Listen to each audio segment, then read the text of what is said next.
Alhamdulillahirrabbilalamin. Bihi nasta'in ala umuri dunya waddin. Wassalatu wassalam ala ashrafil anbiya wal mursalin Sayyidina wa maulana Muhammadin wa ala alihi wa sahbihi ajma'in. Subhanaka la ilma lana illa ma 'allamtana innaka antal alimul hakim. Rabbi shrah li sadri wa yassir li amri wahlul 'uqdatam min lisani yafqahu qawli, amma ba'du. Sebelumnya yuk baca niat belajar biar ilmunya manfaat. Bismillahirrahmanirrahim. Nawaitu ta'allum wa ta'lim wal naf'a wal intifa' wal mudhakara wa tadhkir wal ifadah wal istifadah wal hitha 'ala tamasuk bi kitabillah wa sunnati rasulillah sallallahu alaihi wa alihi wa sallam wa du'a ila al-huda wa dilalata 'ala al-khair ibtigha'a mardatih wa qurbih wa thawabih wa husnil khatimah ma'al lutfi wal afiyah wa salahil aqibah birahmatika ya arhamar rahimin. Ila hadratin Nabi Muhammad sallallahu alaihi wasallam wa alihi washabihi wa azwajihi wa dzurriyyatihi wa ahli baitihi wasallim wa jamil anbiya wal mursalin wa ulil kauni ajma'in wa nasusana sayyidil majid Allahumma min bisafatil muqaddam Muhammad bin Ali Balawi Sayyidil Habibullah bin Abu Bakar al-Aidarus Fakhrul Wujud Syabakal bin Salim wa usulil mufhum tamar sahib Ratib Habibullah bin al-Haddad Ahmad bin Zain al-Habsyi wa Ali bin Muhammad al-Habsyi wa jami'i sadatina ali abi alawi ajma'in ila arwah Imam al-Ghazali Muhammad bin Muhammad al-Ghazali wa ila arwah arbatil a'immatil mujtahidin muqallidin fi din ulama amilin fi muhaddisin wal Qur'an fasirin sadati sufiyatil muhaqqiqin ajma'in anallahu yaghfir lahum wa yarhamuhum wa ya'li darajatin fil jannah yanfa'una barakatihim wa asrarihim wa anwarihim wa ulumihim wa nafahatihim fid din wa dunya wal akhirah. Al-Fatihah.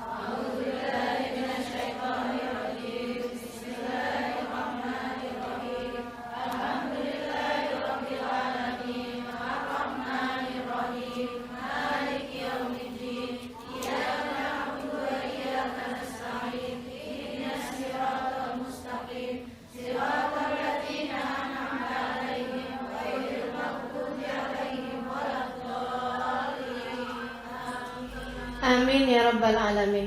Saudariku sekalian yang saya muliakan, bulan puasa, kalau segala sesuatu nih kan, nih kayak gini nih, ibarat kata lantai, ya. Ada lantai itu kotor, diapain? Diapain? Disapu, ya, disapu. Kalau kotornya biasa-biasa kan kita perlu sapu tuh. Saudara sekalian yang saya muliakan, ada yang kotornya nggak cukup disapu gitu, rada berat kotornya. Diapain? Dipel, gitu ya. Dipel perlunya. Dan ada yang kotornya kotor banget gitu. Kotornya tuh udah berat banget, diapain mestinya? Ganti ubin. Nggak segitunya ya. Diapain? Disikat, gitu kan ya, dibaiklin, disikat, dipakein apa gitu yang bisa pembersih. Nah, kita tuh di antara dosa-dosa juga kurang lebih sama. Ada dosa-dosa tuh yang cukup dengan disapu. Nah, itu penyapunya sholat. Kata Nabi Muhammad SAW, as-shalah ilas shalah kafarah lima bainahuma. Dari sholat ke sholat berikutnya ngapusin dosa di antara tengah-tengahnya. Jadi kayak tiap kali kita sholat tuh kayak kita nyapu halaman rumah hati kita, sehingga ianya tetap terus-terusan bersih kalau sholat kita diterima sama Allah. Ada dosa yang nggak cukup dengan disapu tadi ini ya, kotorannya tuh nggak cukup dengan disapu, perlu yang lebih gede. Apa itu? Dipel.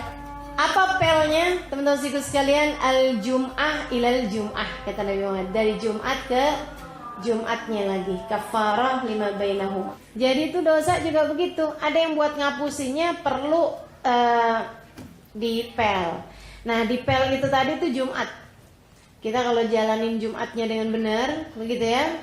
Jumatnya kita banyak sholawatan, jangan lupa baca surat kahfi, harus ada sedekahnya juga, gitu kan. Banyakin baca sholawat. Itu kalau Jumat kita bagus, bisa jadi ngepel-ngepelnya itu. Dan teman-teman saudaraku sekalian saya muliakan, kadang-kadang nih dosanya karena kebanyakan juga, sama karena dosanya juga gitu deh ya, udah agak-agak berat nih, perlu yang lebih gede daripada itu. Perlu yang lebih gede daripada dipel ataupun disapu.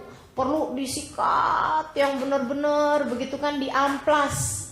Ini kamar mandi tuh kan suka kelihatan tuh kalau dibersihin pakai diamplas gitu ya, baru benar-benar bisa bersih. Nah, ini amplas-amplasnya nih yang bikin bersihnya nih, ruang hati kita kembali disiapkan sama Allah Subhanahu wa taala. Ramadan ila Ramadan kafarah lima bainahuma majtunibatil kabair. Kata Nabi Muhammad alaihi wasallam, Ramadan ketemu Ramadan berikutnya terhapuskan dosa di antara tengah-tengahnya selagi seseorang meninggalkan dosa-dosa besar. Kehapusan dengan datangnya Ramadan 11 bulan yang sebelumnya. Bahkan teman-teman saudaraku sekalian yang saya muliakan, kadang-kadang dari bagusnya Ramadannya orang enggak terima dosa 11 bulan yang bisa dibersihkan, bahkan ada yang 2, 3, 4, 5, 6 tahun bisa kehapusan.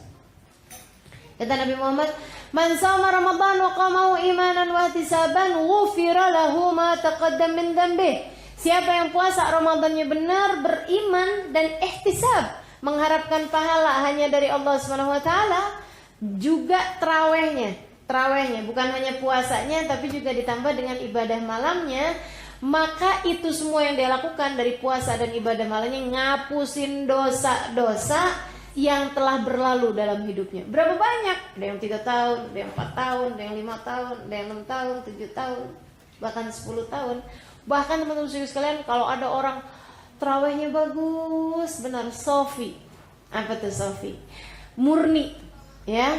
Bulan Ramadannya menjadi bulan Ramadan yang murni. Bulan Ramadan yang bagus, bener, bisa dipertanggungjawabkan menit per menitnya.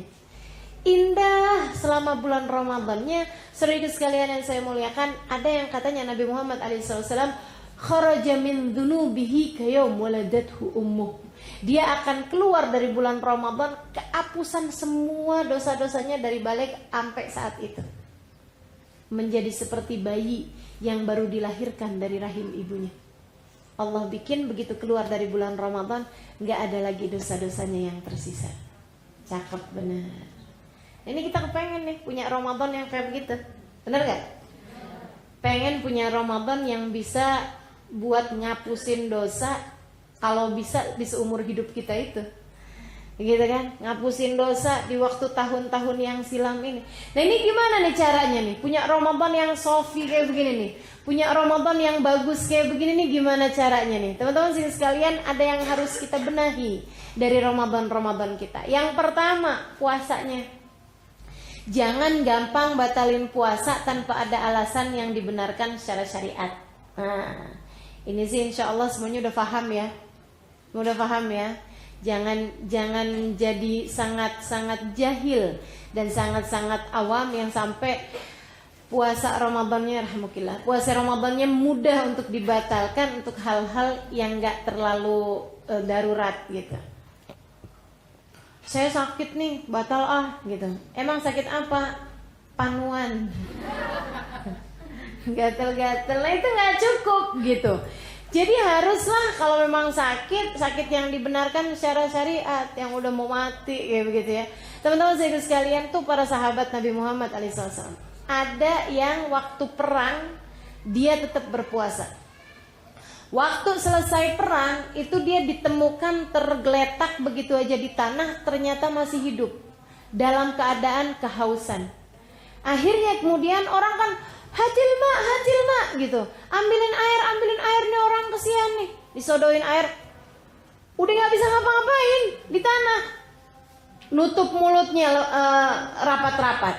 Dia bilang, kamu kehausan kayak begitu, kamu harus tetap bertahan hidup, ayo cepetan minum. Nutup benar-benar. Tanyain, emang kamu kenapa? ini shaim, saya sedang berpuasa. Nggak mau batalin puasanya, bahkan dalam kondisi darah mengalir cukup banyak, luka-luka di tubuhnya, dalam kondisi perang pula, hanya karena saya sedang berpuasa. Sedikit sekalian saya muliakan. Nah kita nih kalau di Indonesia nih, Jakarta itu ya, puasa tuh nggak terlalu berat buat kita sebenarnya. Sedikit sekalian di beberapa negara kalau lagi musim panas, itu ada kok. Dia bilang, Ustazah saya dari Belanda, saya sebenarnya tinggal di Belanda, cuma kalau bulan Ramadan saya pulang ke Jakarta gitu kan, karena memang mau silaturahmi dengan keluarga juga, sama karena saya nggak sanggup Ustazah puasa di Belanda. Dia bilang kenapa? Ini lagi musim panas, jadi kalau puasa di Belanda di musim-musim panas seperti ini 20 jam puasanya. Kalau kita puasa itu kan hanya sekitar 14 jam. Dari mulai subuh sampai ke maghrib. Mereka juga dari mulai subuh sampai ke maghrib. Cuman kalau lagi musim panas, matahari terus-terusan. Mataharinya terus jam 9 malam masih terang benderang kayak begini nih. Saya kemarin yang di Australia seperti itu juga gitu. Terangnya kayak begini nih. Lihat jam 10 gitu, ya Allah, kayak nggak pantas banget. 10 malam. 10 malam masih belum maghrib, 10 malam. Kebayang nggak tuh? Jadi mereka tuh azan maghribnya ada yang jam 12 malam, azan maghrib. Azan subuhnya jam 2. Gimana tuh coba? Kapan tarawehnya, kapan tahajudnya ya enggak? Aduh, luar biasa. Makanya teman-teman sedikit sekalian deh, yang paling ideal emang di Indonesia, orang Islam suruh tinggal aja semuanya di Indonesia kayaknya ya. Biar gampang jalanin ibadah. Nah, itu nggak boleh kita membatalkan puasa tanpa ada alasan yang dibenarkan secara syariat. Suka ada tuh yang kayak begini, Ustazah saya nggak puasa nih Ustazah, besok pas lagi zaman masih ada telepon rumah tuh, ada orang telepon saya di rumah, dia bilang Ustazah saya kan besok nggak puasa, itu nanti bayarnya langsung habis lebaran apa boleh entar-entaran? Saya bilang tunggu dulu, kamu nggak puasanya kenapa? Saya mau ke Tanah Abang. Oke, saya bilang kamu pasti dari luar kota kan? Enggak Ustazah, saya dari Pasar Minggu. Saya bilang, ini maksud kamu kenapa nih? Kamu mau ke Tanah Abang, ya udah ke Tanah Abang aja gitu kan? Tapi kamu tetap harus puasa gitu. Ya nggak kuat lah Ustazah. Ya kalau gitu kamu ke Tanah Abangnya malam tutup saja. Ya Allah, sampai segitu pentingnya gitu ya. Jadi saya bilang sama dia, nggak boleh kamu batalin puasa kalau tidak karena alasan yang dibenarkan secara syariat, gitu ya. Jadi teman-teman sekalian hati-hati sama puasa. Jangan gampang-gampang batalin puasa. Saya kira sih yang suka hadir-hadir ngaji, insya Allah udah paham lah ya urusan ini. Hanya dari sisi yang lain kita mesti hati-hatiin puasa kita, jangan batal pahalanya. Jadi yang namanya puasa itu ada yang batal puasanya sehingga harus diqadha. Ada juga yang batal pahala puasanya sehingga puasanya sah katanya para ulama, tapi mereka juga tahu puasanya nggak diterima sama Allah. Diterima sama siapa? Kalau kita puasa nih, terus puasa kita nggak diterima sama Allah, mau diterima sama siapa?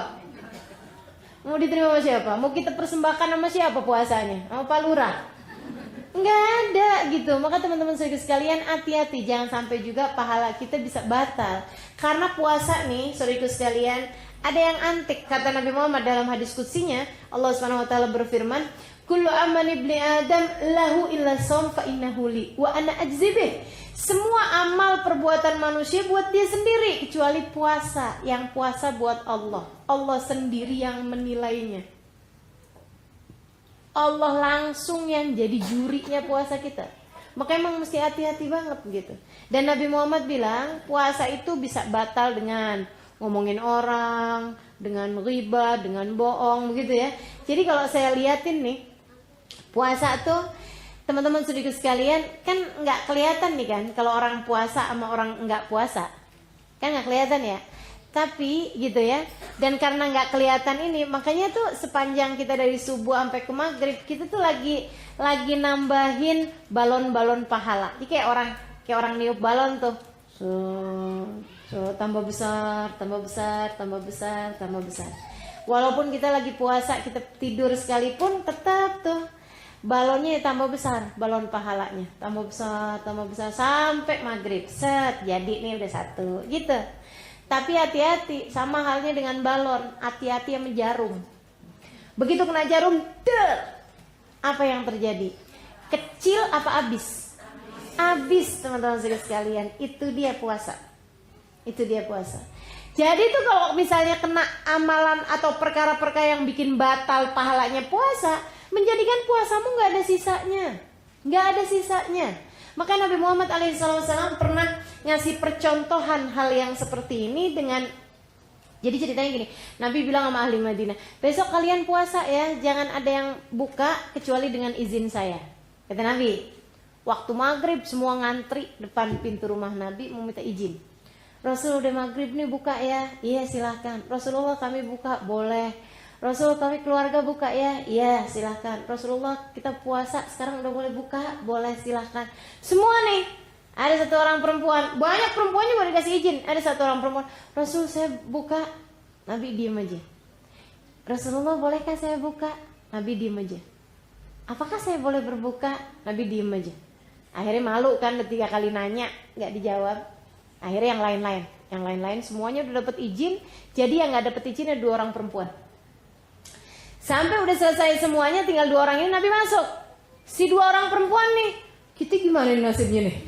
Yang lain-lain udah pada buka, kita nih sendirian di sini nggak dapet izin nih. Nabinya udah masuk ke dalam rumah, dia nggak enak gitu kan, mau masuk ke rumahnya Nabi gitu, jadi nungguin aja. Ya Allah, mau masuk nggak enak. Ada orang laki-laki mau masuk ke Nabi, terus dibilangin, tolong dong, mintain izin sama Nabi. Kita boleh buka apa enggak nih? Yang lain-lain udah pada kenyang semuanya nih. Kita doang nih berduaan nih masih lapar nih belum buka gitu. Dia bilang ya kan, dia masuk ke dalam, dia habis minta izin sama Nabi, terus dia bilang, ya Rasulullah inna imra'atan tahtal bab tasta'dinan laka an taftura. Wahai Rasul, ada 2 orang perempuan depan pintu rumahmu, minta izin padamu buat berbuka. Apakah engkau mengizinkannya berbuka? Kata Nabi Muhammad, nggak bilang iya, nggak bilang enggak, hatil WA, ambilin baskom. Dia ambilin baskom, nggak ngerti dia mau buat apa. Kata Nabi, murhuma antategaya fi hadzal WA, suruh 2 orang perempuan tersebut muntah di tempat ini. Minta izinnya buat ngisi perut. Disuruh sama Nabi ngeluarin isi perut. Suruh muntah sama Nabi. Dia bawa baskom sambil nggak ngerti. Dia bilang, nih katanya Nabi kalian berdua suruh muntah. Gimana sih buru-buru muntah, perut kita kosong dari pagi. Apaan yang kita muntahin, kan kita puasa. Katanya gitu. Kata dia, saya juga nggak ngerti, tapi yang saya pahami Nabi itu mayantiqu anil hawa in huwa illa wahyun yuha. Tidak mengucapkan satu ucapan kecuali wahyu dari Allah Subhanahu wa taala. Ya muntah. Yang satu nungging keluar dari mulutnya, maksudnya merunduk begini loh. Bayangin nungging gimana sih? Merunduk gini, dia muntahin gitu kan, ternyata keluar dari mulutnya kayak abis makan daging yang busuk. Lengkap dengan darah, nanah, lengkap dengan ada belatung-belatungnya gitu ya, sampai setengah tempat. Abis itu kemudian yang satu lagi, ayo udah kamu juga muntahin kayak gitu lagi keluarnya, ya Allah. Sampai kemudian semua 2 orang ini juga ngerasa jijik sama apa yang keluar dari perut mereka gitu. Apalagi si laki-laki ini, dan karena diperintah sama Rasulullah kan, dia bawa lagi tuh baskom, ambil tangan kirinya nutupin hidung gitu. Ya Rasulullah, ini keluar beginian nih Rasul dari keduanya gitu. Nabi kemudian berkata, innahuma somata amma ahallallahu lahuma wa aftarata bima yahrumullah alaihima. Kata Nabi Muhammad tuh 2 orang perempuan ini berpuasa, nggak mau makan sesuatu yang halal buat mereka. Kita kalau lagi puasa nggak mau minum kopi, padahal kopi halal, ya kan ya? Kita kalau lagi puasa nggak mau makan bubur ayam, padahal halal. Kita kalau lagi berpuasa kita nggak mau makan kolak, padahal halal. Makanan-makanan itu halal hukumnya buat kita, tapi kita nggak mau makan, nggak mau minum. Kenapa? Karena kita lagi puasa. Tapi kata Nabi Muhammad, wa aftarata, mereka membatalkan puasanya dengan makan yang diharamkan, makan bangkai. Maksudnya gimana Rasulullah makan bangkai? Jalasat ihdahuma indal ukhra faghtabata. Yang satu ketemu sama yang lain kemudian membicarakan aib saudaranya. Ana tasma' qaulallahu ta'ala fil Qur'an? Tidakkah kamu baca firman Allah dalam Al-Qur'an? Fala yaghtab ba'dukum ba'dha. Janganlah seseorang membicarakan aib orang lain. Afala wahib an ya'kula lahma akhihi maitan fakarihtumun. Itu sama aja seperti kalian memakan bangkai daging saudara kalian sendiri. Gitu. Sebenarnya yang namanya kita kalau ngomongin orang kayak makan bangkai daging saudara kita, itu cuman permisalan. Gak kemudian katanya Allah kalau kita ngomongin orang kayak makan bangkai daging saudara kita sendiri. Saya kok sering diomongin tapi kok nggak berkurang-berkurang berat badannya. Nggak gitu juga. Atau gini, saya kok habis ngomongin orang tetap lapar juga. Enggak gitu juga ya. Cuman sesekali ditampakkan buat Nabi Muhammad SAW pembelajaran buat kita sekalian umatnya, bahwa jangan sampai puasa kita terbatalkan dengan membicarakan aib orang lain. Gitu. Puasa jangan ribah. Jadi nanti kalau siang-siangan hari kita ada telepon masuk terus bilang, lo tahu nggak kabar si ini? Kan roman-romannya mau ngajak kita ngomongin orang tuh. Kita bilang ini saim. Udah deh, kita kan lagi puasa. Gituin aja. Kayaknya kesannya sok solehah gitu Ustazah. Nggak apa-apa. Mudah-mudahan jadi solehah beneran. Iya. Sayang-sayang pahala puasanya. Ramadan depan belum tentu kita bisa puasa. Teman-teman seriku sekalian, saya muliakan, yang ini dijadikan kesempatan. Jangan sampai puasa kita semuanya batal gara-gara hal-hal yang dapat membatalkannya. Jadi nggak usah gitu, jangan ngikutin. Aku mau cerita nih sedikit, mau curhat nih, udah deh gitu. Jangan gini juga. Kita mau ngomongin orang yang ntar ya pulang taraweh.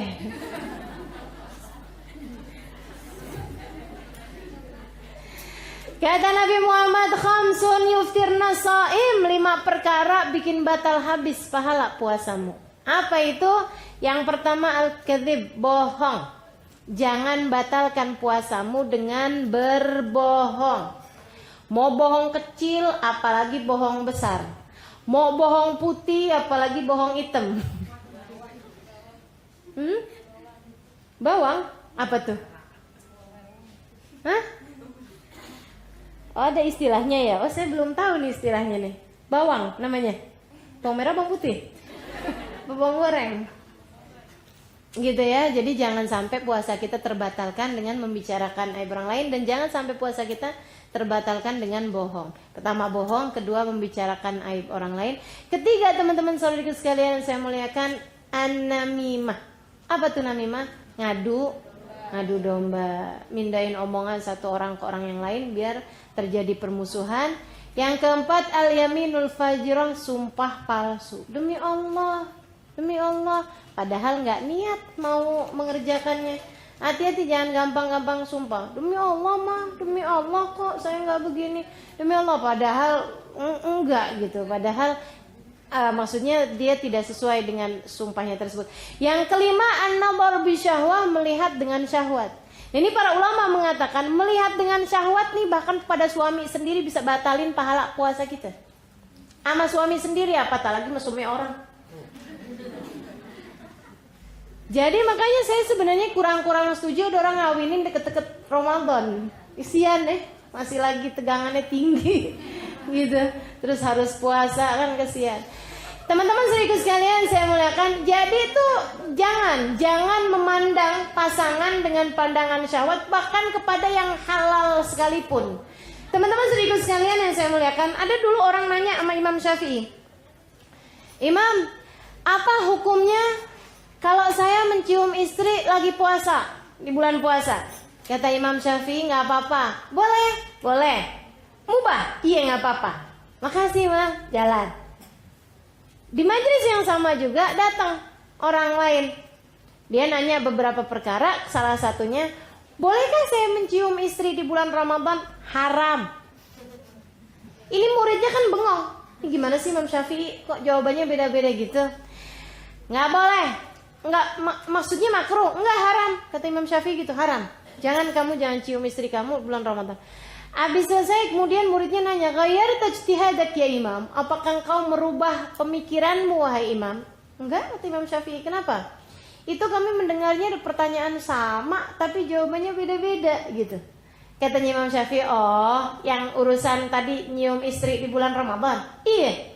Ya, yang pertama yang datang kan kakek-kakek.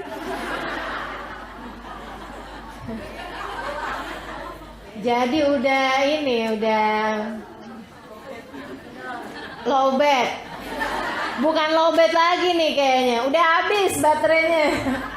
Itu ya, udah nggak ada sinyalnya. Nggak nyambung, gitu kan. Sementara yang kedua katanya Imam Syafi'i pengantin baru. Nah, ini bahaya kalau dia dibolehin cium bininya bisa kemana-mana. Jadi udah nggak usah sekalian, gitu. Jadi teman-teman saudaraku sekalian, nggak usah yang urusan-urusan dengan syahwat-syahwat gitu ya. Yang dibolehin aja nggak boleh tuh kalau bulan Ramadan, kalau lagi puasa. Malam sih, cuma maksudnya kalau siang tuh itu nggak boleh. Ama yang halal aja nggak boleh. Apatah lagi sama yang haram. Teman-teman saudaraku sekalian, makanya suka banyak pertanyaan, Ustazah, kalau bulan Ramadan nggak boleh pacaran ya? Ya itu sih nggak usah terima bulan Ramadan, pacaran sih memang haram. Jadi bagi adik-adik yang punya pacar, dengerin. Bagi adik-adik yang punya pacar, putusin pacarnya sebelum Ramadan. Ntar habis lebaran nyambung lagi Ustazah. Nanti habis lebaran terusin lagi putusnya. Maksudnya diterusin putusnya aja gitu ya, jangan disambung lagi. Nah itu teman-teman sekalian, nggak usah sampai pacar-pacaran ya. Akhirnya malah bikin hidupmu jadi tambah semakin rusak, tambah semakin kotor. Kita nggak dikasih hidup 2 kali loh, cuman segini-gininya hidup kita ini. Makanya mesti benar-benar kita jaga, benar-benar kita rawat. Semoga menjadi kehidupan yang penuh keberkahan. Gitu ya. Jadi teman-teman sekalian kayak gitu. Jagain puasanya. Dijagain puasanya lagi dari apa? Jangan berantem di bulan Ramadan. Jangan bertengkar di bulan Ramadan. Bahkan jangan berdebat di bulan Ramadan. Debat. Kalau ada orang yang ngajakin kita debat, udah aja. Inni saim. Kata Nabi kayak begitu. Innama saum junnah fa idza kana yawma saumi ahadikum fala yarfuth wa la yajhal wa la yafsuq. Puasa itu adalah benteng, maka apabila seseorang di antara kalian sedang berpuasa, jangan ngomong kotor, jangan ngomong kasar, jangan nipu orang, jangan bodoh-bodohin orang. Maksudnya jangan menjadikan orang menjadi merasa kayak dirinya bodoh, diketawain gitu ya. Jangan ngebully. Jelas ya. Kalau kamu udah baik-baik, kamu lagi puasa udah baik-baik nih. Misalnya kita nggak ngomongin orang, kita nggak ngatain, kita nggak ngajakin debat orang, nggak ngajak berantem orang, udah baik-baik. Tapi syatamahu ahad, dicaci sama orang. Atau diajak berantem sama orang. Kata Nabi, falyaqul, hendaklah dia bilang, inni saim, saya sedang berpuasa. Ngomongnya 2 kali. Yang pertama ngomong sama diri sendiri, lagi puasa nih. Dimarahin sama suami, lagi puasa nih. Kayak gitu ya. Diingetin ke dirinya, lagi puasa nih. Gitu kan. Anak-anak nih dimarahin sama ibunya, ya Allah lagi puasa gitu. Teman-teman sekalian, yang keduanya kita omongin sama suami kita omongin, Bang maafin ya bang ya, kan kita lagi puasa ya bang, maafin gitu. Teman-teman sekalian, dah nggak usah panjang-panjang, pokoknya kalau lagi puasa dijagain puasanya sayang-sayang. Masa semua balon-balon pahala puasa kita mau meletus? Kan sayang bener gitu. Maka teman-teman sekalian kita jagain puasa kita, insya Allah. Jangan pas suaminya lagi marah, bang sebenarnya mau jawabin nih bang, tapi saya lagi puasa bentar habis maghrib. Ya Allah. Baik saudaraku sekalian, saya muliakan, itu puasa. Yang kedua terawih. Kalau lagi Ramadan, terawihnya jangan ditinggal. Semua fadilah mengenai puasa, semuanya hanya Allah Subhanahu wa ta'ala berikan kepada orang yang puasanya bagus dan ibadah malamnya bagus. Yang dimaksudkan dengan ibadah malam di situ tentu saja adalah terawih. Teman-teman sekalian, terawih berapa rakaat sih? 20 ya. Terawih itu 20 rakaat. Mulainya dari 2. Boleh 2, boleh 4. Awas ya, jangan kata Ustaz Jari mah boleh 2. Gitu aja dah.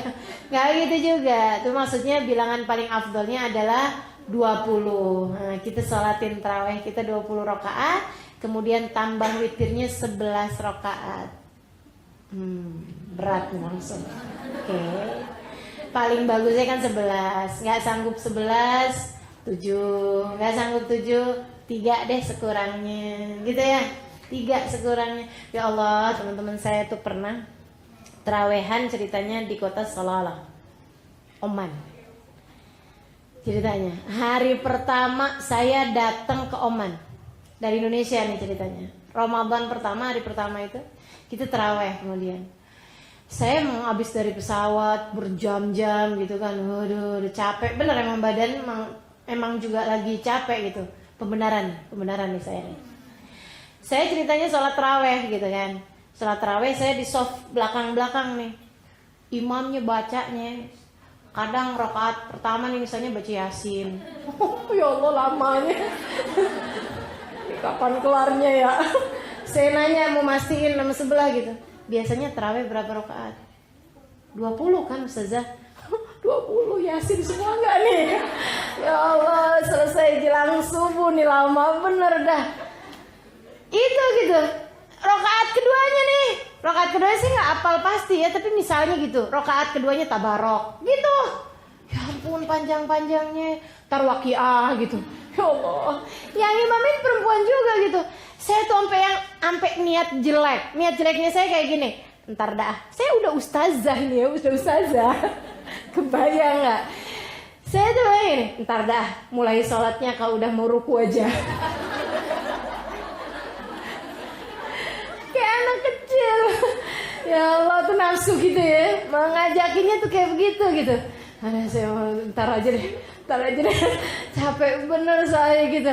Nah itu teman-teman saya sekalian, saya kemudian ngelihat di sudut soft paling depan Hubabah Bahiyah.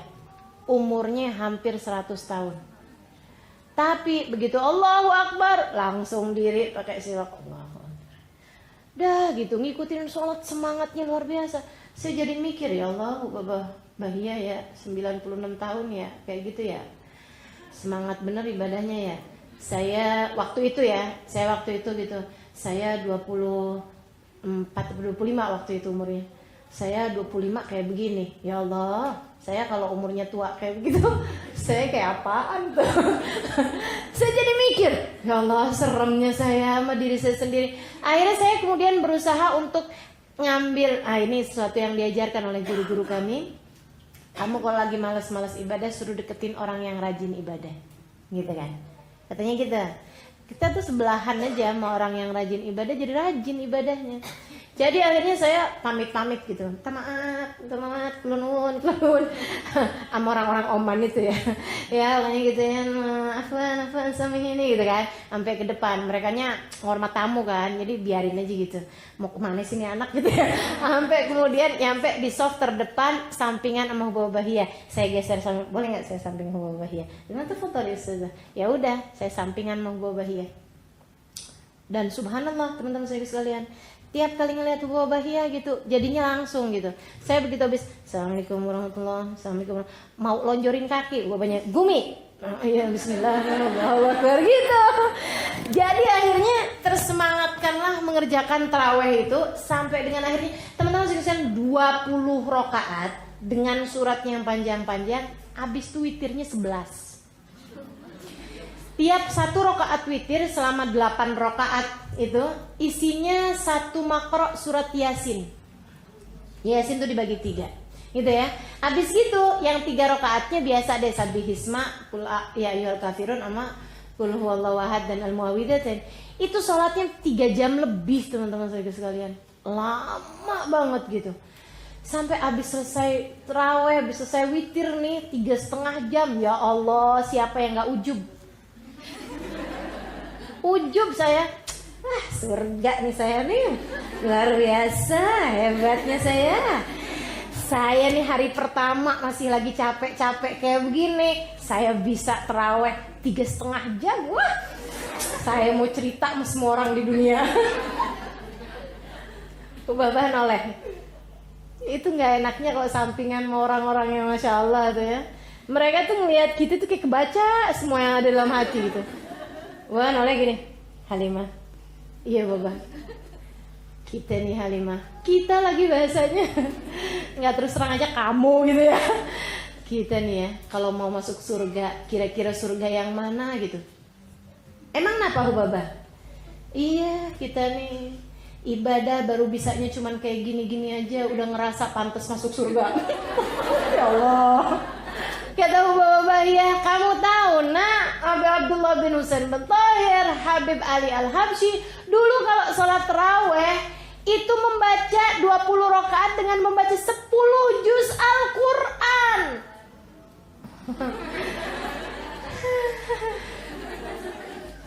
Baiklah, yang penting masuk surga, biar emperan juga gak apa-apa. Ya Allah, teman-teman sekalian, ini saya ceritakan untuk jadi pembelajaran buat kita semuanya bahwa tarawih 20 rakaat bukan ibadah besar, bukan. Apalagi yang baca suratnya surat-surat pendek kayak kita kalau tarawih itu. Nggak ada, bukan ibadah besar, bukan kemudian sampai gimana gitu ya. Duh, masuk rumah sakit. Kenapa itu? Banyak kan tarawih.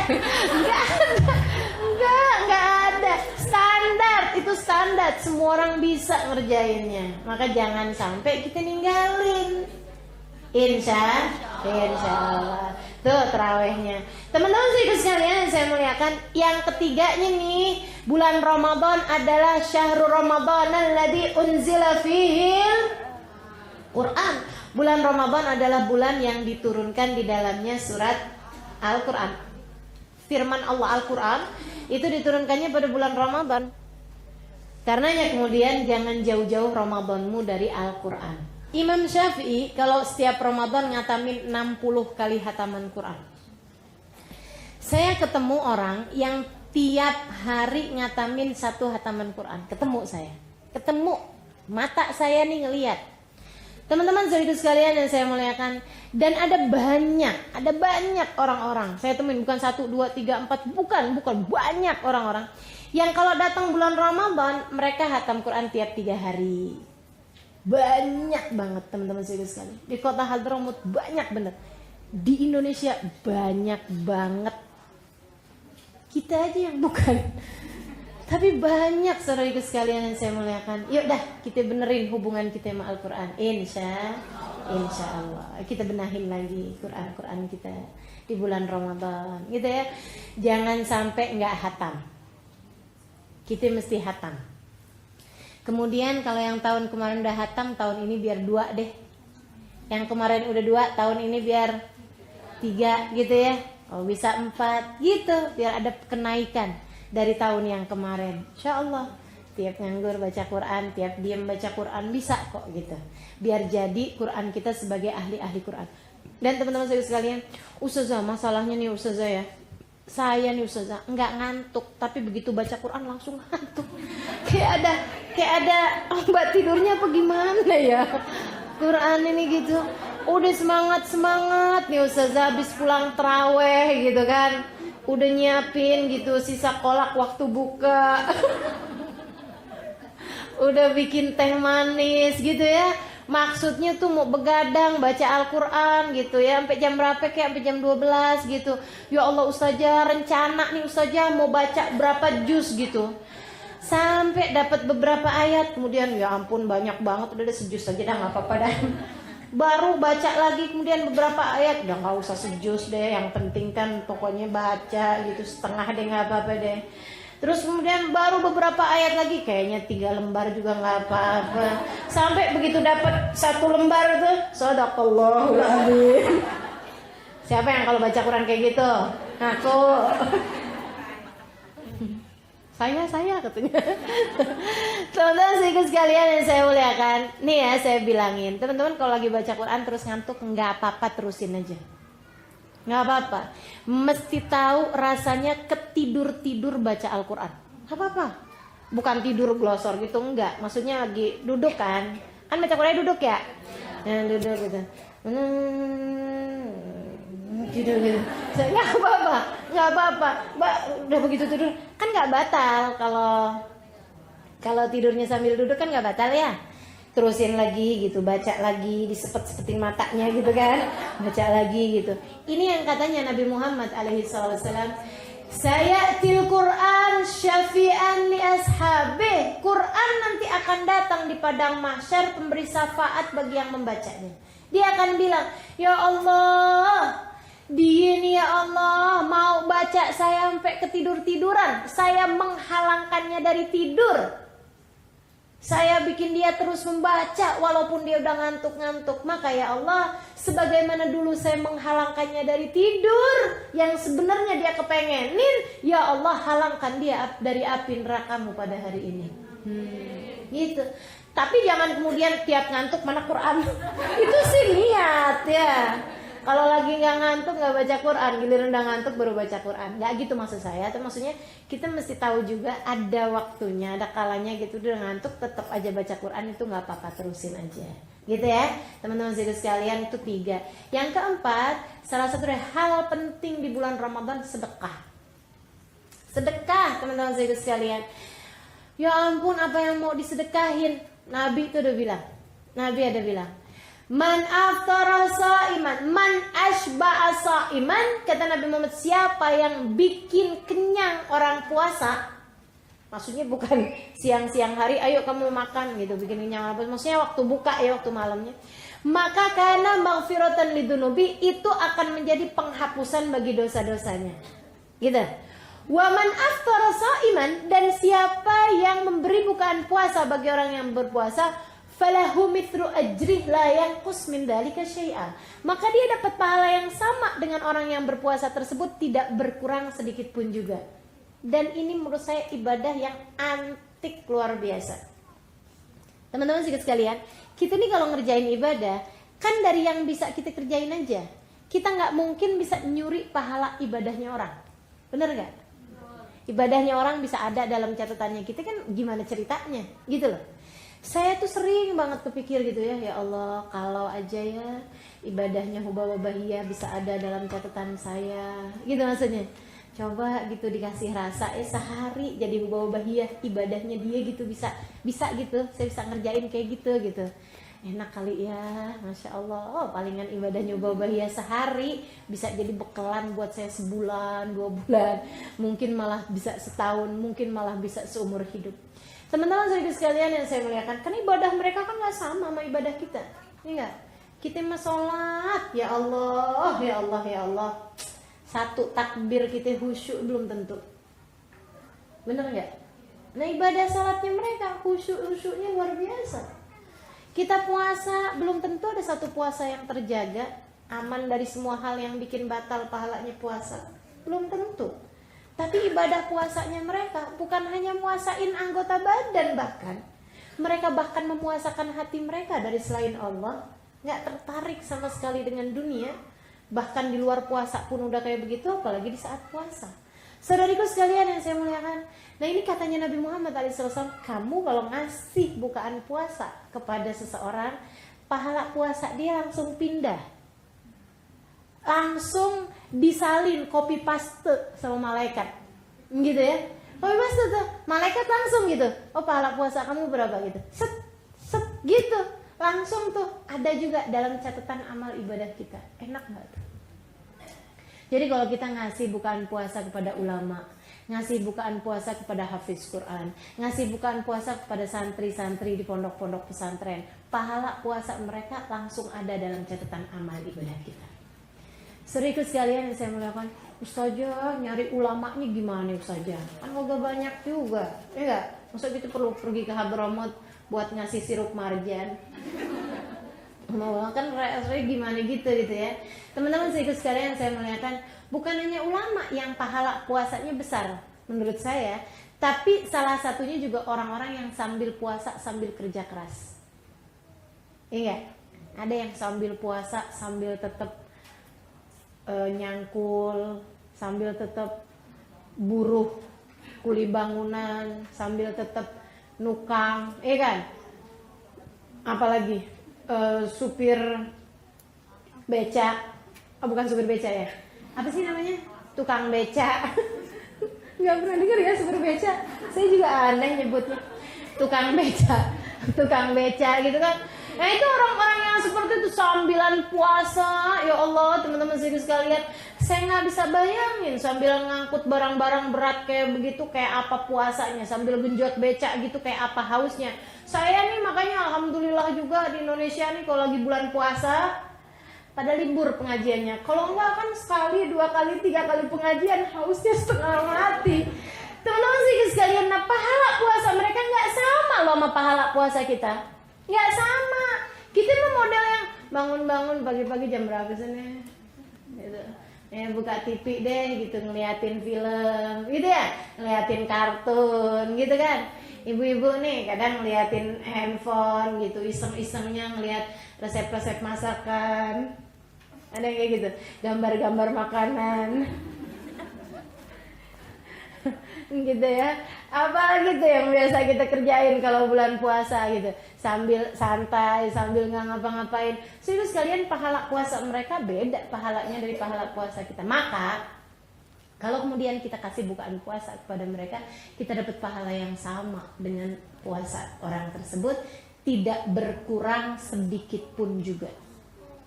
Langsung di copy paste sama malaikat, ditaruh dalam catatan amal ibadah kita. Sahabat sampai pada nanya kayak gini, ya Rasulullah, kan gak semua dari kita kaya bisa ngasih bukaan puasa sama orang lain. Kata Nabi Muhammad, kamu dapat kayak begitu walaupun dengan memberi 3 buah kurma. 3 buah kurma kamu kasih, atau semangkok kolak yang kamu kasih, segelas sirup yang kamu kasih, asal dipakai buat makanan buka puasanya dia, itu kamu dapat pahala yang sama dengan pahala puasanya orang tersebut, tidak berkurang sedikit pun juga. Jadi saran saya, yang bikin kolak banyakin airnya. Banyakin maksudnya gitu kan. Kuahnya kasihin sono kayak gitu. Yang enak lah gitu ya. Nah teman-teman sekalian, yang pasti kalau makanan tersebut jadi pembuka puasa bagi mereka, kita dapat pahala puasa yang sama. Alhamdulillah. Bukannya kalau gitu sayanya nggak usah puasa, usah jadi aja yang pada puasa aja, bukan gitu, kan gitu. Dosanya besar untuk nggak puasa ya. Nah itu teman-teman sekalian. Kemudian salah satu di ibadah di waktu bulan puasa juga adalah untuk jangan tinggalkan sahur. Kita perlu sahur. Kenapa? Satu, dalam sahur terdapat keberkahan. Kata Nabi Muhammad, tasahharu fa inna fis sahuri barokah. Salah satu berkahnya sahur adalah bahwa ia merupakan makanan yang tidak dihisab Allah Subhanahu wa taala. Jadi nggak dihisab bukan berarti kita boleh makan makanan haram, bukan. Tapi semua makanan yang masuk dalam perut kita nih, tiap suapannya akan ditanya sama Allah dari mana rizkinya, untuk apa kamu memakannya, kecuali 2 makanan yang nggak ada hisabnya. Yang pertama makan bersama dengan tamu, yang kedua makanan sahur, itu nggak ada hisabnya. Enak bener kan? Gitu ya. Nah, itu karena sahur itu adalah berkah, gitu. Jadi nggak dihisab.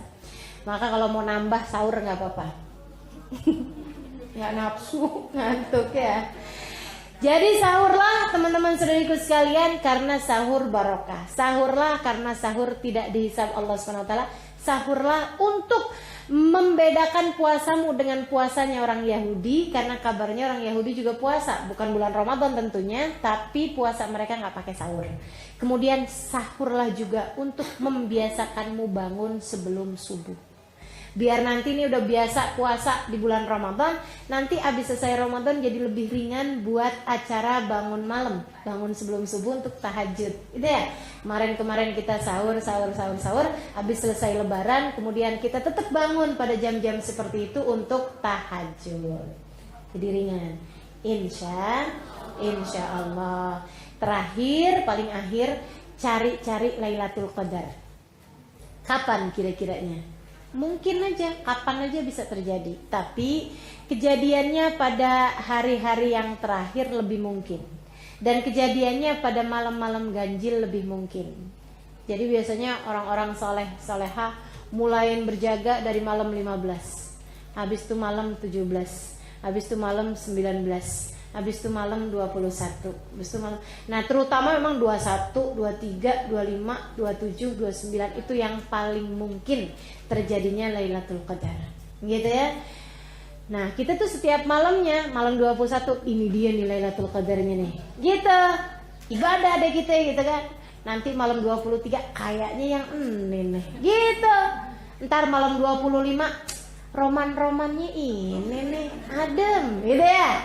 Ntar malam 27 kebanyakan ulama bilang Lailatul Qadar jatuhnya malam 27. Ntar malam 29 ini kemungkinan terakhir gitu kan. Jadi kita ibadahin semua, jangan dibalik-balik. Malam 21 kayaknya bukan, terlalu awal gitu. Malam 23 gerah, katanya kan adem. Malam 25 gerimis. Malam 27 hujan gede. Ya Allah, ini gak jadi-jadi ibadahnya kapan tuh teman-teman sekalian gitu. Jadi kita mesti kirain bahwa setiap malam berkemungkinan Lailatul Qadar, sehingga tidak terlewatkan ketika benar-benar terjadi Lailatul Qadar. Emang apa aja di malam Lailatul Qadar? Tanazzalul malaikatu waruh. Pertama, khairun min alfi syahr. Lebih baik daripada ibadah 83 tahun. Lebih baik daripada 83 tahun ibadah. Siam lailaha qiyam lailaha usiam nahara. Lebih baik daripada ibadah 83 tahun. Siangnya dipakai buat puasa, malamnya dipakai buat sholat. Begitu ya. Kemudian teman-teman sekalian, tanazzalul malaikah. Malam tersebut ribuan, bahkan jutaan malaikat-malaikatnya Allah turun ke atas muka bumi, min kulli amrin, menyelesaikan urusan mereka. Apa urusannya? Doain kita. Maka yang malam hari tersebut sedang ibadah, jutaan malaikat berkata, ya Allah terimalah ibadahnya. Yang malam Lailatul Qadar tersebut lagi mohon ampunan, jutaan malaikat, ya Allah ampunin dosa-dosanya. Yang malam hari tersebut lagi minta hajat pada Allah SWT, ya Allah kabulkan hajatnya.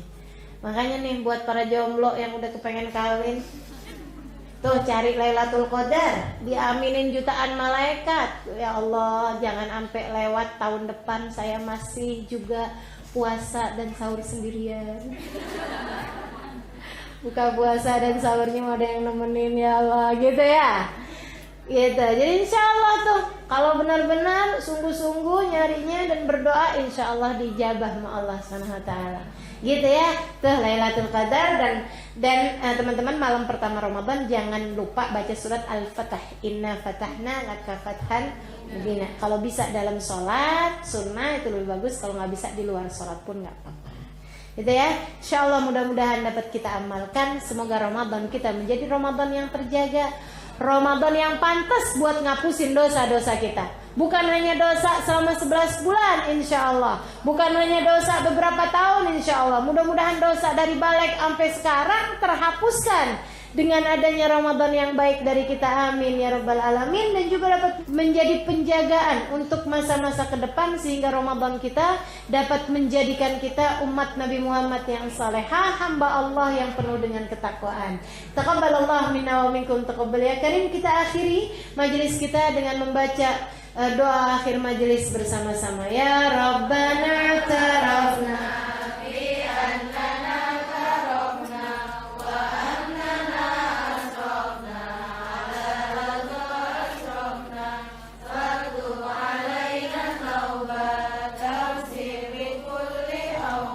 wastur lana al-awrati wa aminir rawati wa ufir li walidina rabbi wa mauludina wal ahli wal ikhwani wa sairil khilani wa kulli di mahabba au jiratin au sawba wal muslimina ajma. Amin ya rabbi isma fadlan wa judan manna la biktisabin minna bil mustafa rasuli nahda bi kulli suli sallallahu wa sallam rabbi wa alihi wa sahbihi dada tashisubi walhamdulil ilahi fil bad'i wa tanahi walhamdulillah. Bismillahirrahmanirrahim. وبحمدك أشهد أن لا إله إلا أنت أستغفرك وأتوب إليك سبحانك اللهم وبحمدك أشهد أن لا إله إلا أنت أستغفرك وأتوب إليك سبحانك اللهم وبحمدك أشهد أن لا إله إلا أنت أستغفرك وأتوب إليك فاتح بالقبول وتومي كل سوء وأمور سوء ظاهرا وباطنا فاتنا الله ينور قلوبنا وقلبنا من الهدى والتقى والعفاف والغنى والرضا واليقين يفتح علينا فتوى العارفين ويختم لنا بالحسنى راض أن في خير وعافية وإلى حضرة النبي محمد صلى الله عليه وعلى آله وصحبه وسلم الفاتحة.